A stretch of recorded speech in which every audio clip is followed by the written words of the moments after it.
Welcome to அன்பு Sudha kitchen. இன்றைக்கி நான் செஞ்சு காட்ட போகிறது ஒரு ஸ்பெஷல் ரெசிபி. அது வேறு ஒன்றும் இல்லைங்க, நம்ம எல்லோரும் விரும்பி சாப்பிடக்கூடிய ரச சாதம், அதுக்கு தொட்டுக்கிறதுக்கு தேங்காய் கிரேவி. இந்த காம்பினேஷன் செம்ம சூப்பராக இருக்குங்க. வாங்க எப்படி பண்ணலான்னு பார்க்கலாமா? இந்த ரச சாதம் மழைக்காலத்துக்கு ரொம்ப நல்லது. இந்த ரச சாதத்தை குக்கர்லேயே நம்ம வச்சிடலாங்க. 3 விசில் சூப்பரான ரச சாதம் ரெடி ஆயிருங்க. அதுக்கு நான் ஒரு மிக்ஸி ஜார் எடுத்திருக்கேன். அதில் சீரகம், மிளகு ரெண்டையும் நல்லா உடச்சி எடுத்துக்கணுங்க.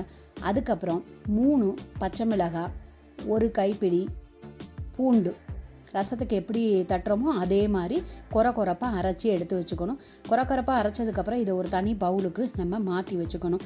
இது தாங்க ரசத்துக்கு முதல்ல தேவை. நம்ம எப்பயும் போல் ரசம் வைக்கிறோம், அதை தனியாக வைப்போம். இப்போ இது சாதத்துக்கு கூட வைக்கிறோம். இப்போ ஒரு குக்கரில் 3 டீஸ்பூனு கடலெண்ணெயை விட்டுக்கணுங்க. கடலெண்ணெய் நல்லா காய்ஞ்ச பிறகு சீரகம் சிறிதளவு, கடுகு கொஞ்சம், 2 வரமிளகாய், கொஞ்சம் வெந்தயம் எல்லாத்தையும் நல்லா பொரிய விடணுங்க.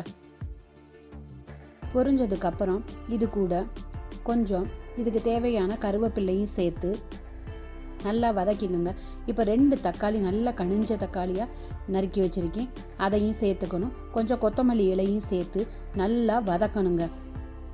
நல்லா வதங்கினதுக்கு அப்புறம் நாம் கொரப்பாக அரைச்சி வச்சுருக்க சீரகம், மிளகு, பூண்டு தட்டி வச்சுருக்கோம்ல, அதையும் இது கூட சேர்த்து நல்லா பச்சை வாசனை போகிற வரைக்கும் வதக்கி விடுங்க.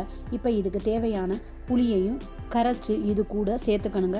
ஒரு லெமன் சைஸு புளி இருந்தால் போதும். இப்போ இதுக்கு தேவையான அளவு உப்பையும் சேர்த்து நல்லா கிளறி விட்டு 1 டீஸ்பூன் மஞ்சத்தூளும் சேர்த்துக்கணுங்க. இப்போ நாம் அரை மணி நேரம் ஊற வச்சுருக்கக்கூடிய அரிசி, துவரம்பருப்பு ரெண்டையும் ஊற வச்சுருக்கோம், அதையும் இது கூட சேர்த்துக்கணும். இதுக்கு 3/4 கப்பு அரிசினா 1/4 கப்பு துவரம்பருப்பு சேர்த்து ஊற வச்சுக்கணும். இப்போ அதையும் இது கூட சேர்த்துருக்கோம். 1 கப்பு அரிசிக்கு 5 கப்பு தண்ணி விடணும். அப்போதான் கொஞ்சம் கொழன்னு வரும், கொஞ்சம் தண்ணியாக இருக்கும். ஏன்னா இருக்க இறுகும், அதனால் நம்ம தண்ணி 5 வச்சுக்கிட்டோம்னா சரியாக இருக்கும். இப்போ குக்கர் மூடியை போட்டு ஒரு 3 விசில் விட்டால் போதுங்க. சூப்பரான ரச சாதம் ரெடி ஆயிரும். இதுக்கு சூப்பரான சைடிஷ்ஷு தேங்காய் கிரேவி. அது எப்படி செய்கிறதுன்னு செஞ்சு காட்டுறேன் வாங்க. ஒரு மிக்ஸி ஜார் எடுத்துக்கணும். சோம்பு 1 டீஸ்பூனு, 4 முந்திரி எடுத்துக்கணும்.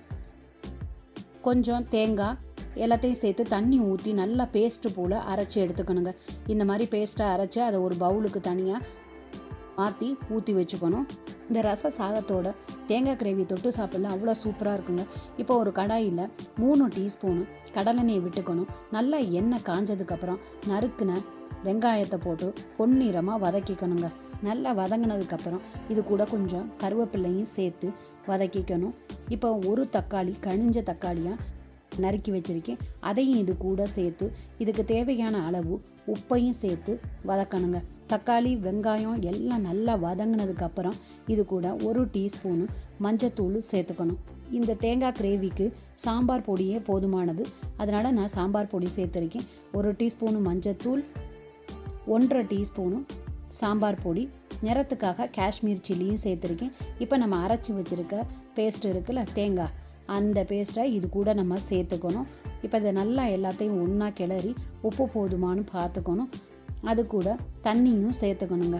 இப்போ கலரு நல்லா வர்றதுக்காக நான் காஷ்மீர் சில்லியும் சேர்த்துருக்கேன். இப்போ எல்லாத்தையும் ஒன்றா கலந்து கொஞ்சம் கொதிக்க விட்டதுக்கப்புறம் இப்போ நம்ம நறுக்கி வச்சுருக்க துண்டாக நறுக்கி வச்சுருக்க தேங்காயும் சேர்த்து நல்லா ஒரு 5 நிமிஷம் மிதமான தீயில் வேக விடணும். தேங்காய் வேகாது, அப்படியே முழு இதுவாகவே நம்ம கடிச்சு சாப்பிட்ற மாதிரி இருக்கும். உப்பு பத்தலை, அதனால் உப்பும் சேர்த்துருக்கேன்.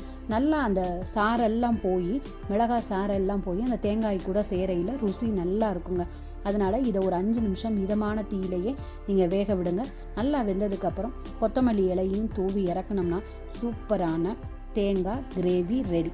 இது தாங்க ரச சாதத்துக்கு சூப்பரான காம்பினேஷன். இப்போ சாதத்தை திறந்து பார்ப்போம், எப்படி வெந்திருக்குன்னு பார்ப்போம்.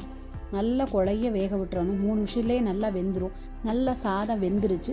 பருப்பு வேகலைன்னு நினைக்க வேண்டாம், அது கூட நம்ம சாப்பிடையில், அது கடித்து சாப்பிடையில் நல்லாவே இருக்குங்க சூப்பராக. இந்த ரச சாதத்துக்கு தேவையான தண்ணியை நான் கரெக்டாக வச்சதுனால நல்லா குழன்னு இருக்குங்க. நேரம் ஆக ஆக கொஞ்சம் கொஞ்சமாக இருக்கும், அதனால் கொஞ்சம் தண்ணி நம்ம நிறையா ஊற்றிக்கிறது நல்லா இருக்குங்க. இப்போ இதை ரெண்டையும் ஒரு சர்விங் பவுலுக்கு நான் மாற்றிக்கிட்டேன். இப்போ பாருங்கள் தேங்காய் கிரேவி எவ்வளோ சூப்பராக இருக்குன்னு பாருங்கள். நல்ல நிறமாகவும் இருக்கும், டேஸ்ட்டாகவும் இருக்கும், நல்ல மணமாகவும் இருக்கும். தேங்காய் நம்ம டெய்லியும் குழந்தைகளுக்கு கண்டிப்பாக கொடுக்கணுங்க. சும்மாவாவது ஒரு 2 சில்லு கொடுத்தோம்னா நல்லது. இந்த மாதிரி செஞ்சு கொடுத்தீங்கன்னா நல்லா டேஸ்ட் பண்ணி சாப்பிடுவாங்க. இது சாம்பார் சாதம், தயிர் சாதம், ரச சாதத்துக்கு எல்லாத்துக்கும் வச்சு சாப்பிட்லாம். அவ்வளோ சூப்பராக இருக்குங்க இந்த காம்பினேஷன். கண்டிப்பாக இதை உங்கள் வீட்டில் செஞ்சு பாருங்கள். மழைக்காலத்தில் இந்த ரச சாதம் ரொம்ப நல்லது. ஏன்னா மிளகு, சீரகம், அந்த பச்சை மிளகாய், பூண்டு எல்லாம் சேர்த்துருக்கப்போ அவ்வளோ டேஸ்ட்டாக இருக்கும். இது உங்களுக்கு பிடிச்சிருந்துச்சுன்னா எனக்காக லைக் பண்ணுங்கள்.